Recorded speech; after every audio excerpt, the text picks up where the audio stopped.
ખેડા જિલ્લામાં 9,821 યુવાનો રોજગાર વાંચ્યું એક વર્ષમાં 8,416 લોકોને રોજગારી આપવામાં આવી। અમદાવાદ જિલ્લામાં 16,400 રોજગાર વાંચ્યું એક વર્ષમાં 43,953 લોકોને રોજગારી મળી। મહેસાણા જિલ્લામાં 10,087 રોજગાર વાંચ્યું એક વર્ષમાં 8,613 લોકોને રોજગારી મળી હતી।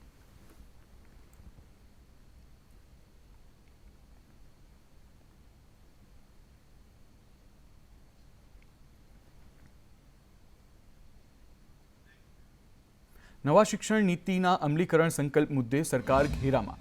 ભગવદ્ ગીતા ભણાવવાના સંકલ્પ પર ગૃહમાં ટેકનિકલ વિવાદ। પ્રફુલ્લ પાનસરિયાના જવાબ સમયે કોંગ્રેસે ટેકનિકલ મુદ્દા ઉઠાવ્યા। અમિત ચાવડા, શૈલેષ પરમાર અને અર્જુન મોઢવાડિયાનો વિરોધ। ભગવદ્ ગીતાનો સમાવેશ થયો પણ અમલવારી સરકારની જવાબદારી અભ્યાસક્રમમાં લગાવતા પહેલા ગૃહમાં લાવવાની જરૂર જેવા બયાન અમિત ચાવડાએ આપ્યા છે। ગૃહના સભ્યો પણ પોતાના સૂચનો કરી શકા હોત તેવા કહ્યું છે અમિત ચાવડાએ। સંકલ્પ લેવાતા પહેલા 7 દિવસ અગાઉ લેખિત જાણ કરવાની હોય છે। સરકારે 7 દિવસ અગાઉ લેખિત જાણ પણ નથી કરી। અધ્યક્ષ શંકર ચૌધરીએ સંકલ્પ ગૃહમાં દાખલ કર્યો।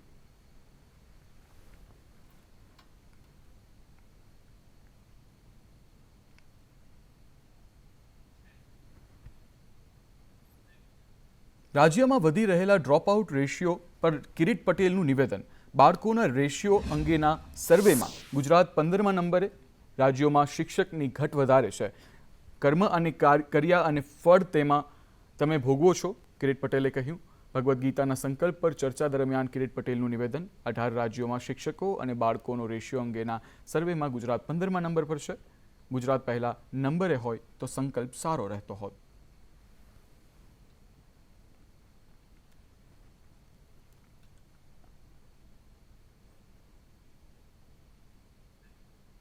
શિક્ષણ વ્યવસ્થા મુદ્દે કોંગ્રેસ પ્રવક્તા મનીષ દોશીનું નિવેદન। રાજ્યમાં ઉચ્ચ શિક્ષણ વ્યવસ્થા સુધારવા સરકાર ગંભીર નથી।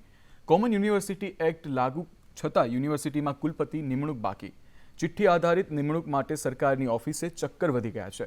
ગુજરાત યુનિવર્સિટીમાં 7 વર્ષથી NASCના જોડાણ માટેની પ્રક્રિયા કરાઈ નથી। ભ્રષ્ટાચારના કારણે કાયમી કુલપતિ અને પ્રોફેસરોની નિમણૂક નથી થતી। યુજીસીના નિયમો આધારે કુલપતિની નિમણૂક થવી જોઈએ। મનીષ દોશીએ આ કહ્યું છે। એકને આવ્યાને 200 દિવસ વીતી ગયા છતાં પણ રાજ્યની મોટી યુનિવર્સિટીઓમાં કુલપતિની કાયમી નિમણૂકો કરી શકવામાં સરકાર નિષ્ફળ રહી છે અથવા તો જાણી જોઈને સરકાર એમને પોતાની મનમરજી મુજબના કુલપતિના ઉમેદવારો મળતા નથી એટલા માટે આખો ખેલ ચાલી રહ્યો છે। રાજ્યમાં ઉચ્ચ શિક્ષણ વ્યવસ્થા સુધારવા રાજ્ય સરકાર ગંભીર ન હોવાનો કોંગ્રેસનો આક્ષેપ છે। કોંગ્રેસ પ્રવક્તા ડોક્ટર મનીષ દોશીએ કુલપતિની નિમણૂક બાબતે રાજ્ય સરકાર પર કર્યા પ્રહાર। કોમન યુનિવર્સિટી એક્ટ લાગુ કર્યાના 200 દિવસ પછી પણ યુનિવર્સિટીઓમાં કુલપતિની નિમણૂક બાકી। રાજ્યની 7 મોટી યુનિવર્સિટીઓમાં કાયમી કુલપતિની નિમણૂક થઈ નથી। RSS અને ભાજપ વચ્ચે કુલપતિની નિમણૂક બાબતે ખેંચતાણ હોવાનો કોંગ્રેસ પ્રવક્તાનો દાવો। ચિઠ્ઠી આધારિત નિમણૂક માટે સરકારની ઓફિસે ચક્કર વધી ગયા છે। મનીષ દોશીએ કહ્યું, ગુજરાત યુનિવર્સિટીમાં 7 વર્ષથી NASCના જોડાણ માટેની પ્રક્રિયા કરાઈ નથી।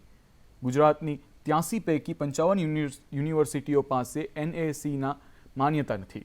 ગુજરાતની 7,823 કોલેજો પાસે NASCની માન્યતા નથી। શિક્ષણ વિભાગમાં ભ્રષ્ટાચારના કારણે કાયમી કુલપતિ અને પ્રોફેસરોની નિમણૂક નથી થતી। મારો તારો કરતા યુજીસીના નિયમ આધારે કુલપતિની નિમણૂક થવી જોઈએ। મનીષ દોશીએ આપ્યા ઘણા બધા નિવેદન।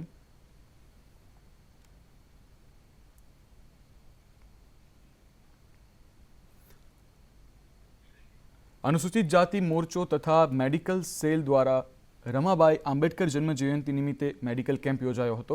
સિવિલ હોસ્પિટલની સામે આવેલી સરકારી શાળામાં યોજાયેલા મેડિકલ કેમ્પમાં CM ભૂપેન્દ્ર પટેલ રહ્યા હતા હાજર।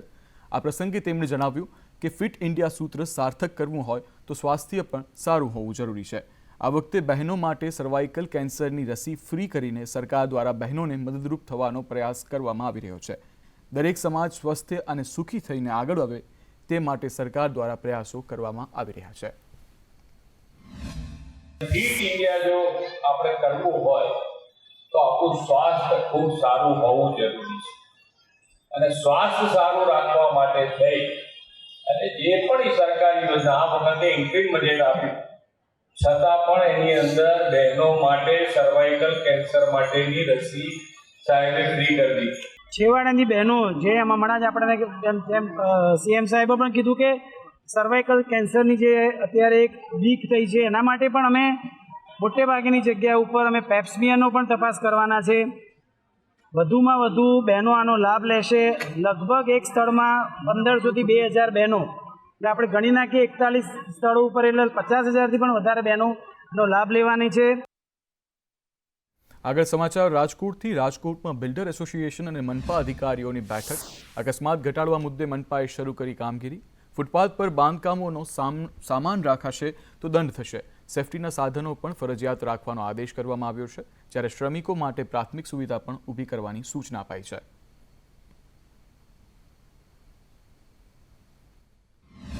પ્રાઇવેટ ડેવલપર્સ છે, આરએમસીના એન્જિનિયર્સ છે અને સાથે સાથે જે કોન્ટ્રાક્ટર્સ એસોસિએશન વગેરે છે એ બધાની સાથે એક ડિટેલમાં બાબતે મિટિંગ કરવામાં આવેલી છે અને જે સેફ્ટી મેજર્સ જે તે સાઇટ ઉપર રાખવાના હોય એ બાબતે અમને અવગત પણ કરવામાં આવેલા છે અને એ અપીલ પણ કરવામાં આવેલી છે કે એ કાયદાકીય રીતે પણ આપણે કરવું જરૂરી છે. કોઈ પણ સાઇટ ઉપર ચાલતું હોય તો જે સેફ્ટીના મેજર્સ છે એ તમામ સુનિશ્ચિત કરવાના જ રહે છે. સમાચાર ખેરાલુથી. ખેરાલુમાં જર્જરિત સામૂહિક આરોગ્ય કેન્દ્ર હવે નવું બનશે, જેના માટે ₹5,60,60,00,000 જેટલી રકમ વાપરવામાં આવશે. કામગીરી માટે તંત્રએ અમદાવાદની શ્યામ કન્સ્ટ્રક્શન કંપનીને ટેન્ડર આપ્યું છે. નવા હોસ્પિટલની કામગીરીની 1 વર્ષમાં પૂર્ણ કરવામાં આવે તેવું લક્ષ્યાંક નક્કી કરાયું છે. સામૂહિક આરોગ્ય કેન્દ્ર અત્યંત જર્જરિત હાલતમાં હોવાથી દર્દીઓને હાલાકી પડી રહી હતી, જેને લઈ અને નવું આરોગ્ય કેન્દ્ર બનાવવામાં આવી રહ્યું છે.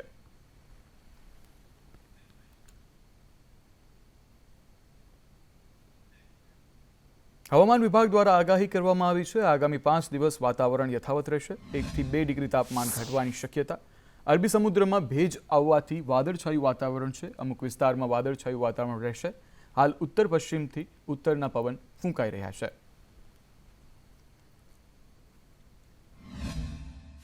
आने वाले 5 दिनों के लिए जो गुजरात स्टेट के लिए पूर्वानुमान दिया गया है वो है मतलब रेन नहीं होने का कोई पूर्वानुमान दिया गया है और मतलब रेन नहीं होगी.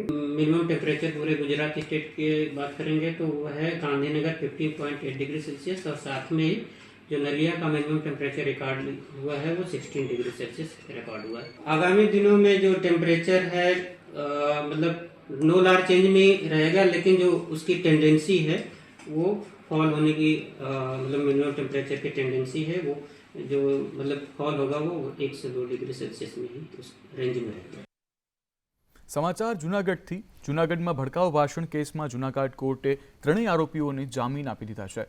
હાલ મૌલાના મુફ્તી અઝહરીને સઘન સુરક્ષા વ્યવસ્થા વચ્ચે રાજકોટ મધ્યસ્થ જેલમાં લાવવામાં આવ્યો છે. બાદમાં તેને ટ્રાન્સફર વોરંટથી કચ્છના સામખિયાળી લઈ જવાશે.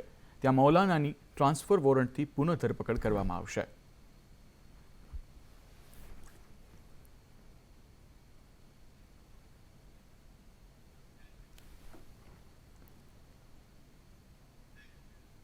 રિવરફ્રન્ટ વેસ્ટ પોલીસની સરાહનીય કામગીરી સામે આવી છે. પોલીસે અકસ્માતમાં ઇજાગ્રસ્ત 2 વ્હીલર ચાલક મહિલાને 108 ઇમરજન્સી એમ્બ્યુલન્સની રાહ જોયા વગર પોતાની ગાડીમાં બેસાડીને સારવાર અર્થે હોસ્પિટલ ખસેડાઈ હતી. પોલીસની મદદનો આ વિડીયો સોશિયલ મીડિયામાં વાયરલ થયો છે. લોકોએ પોલીસની કામગીરીને વધાવી લીધી છે અને ખૂબ વખાણ પણ કર્યા છે.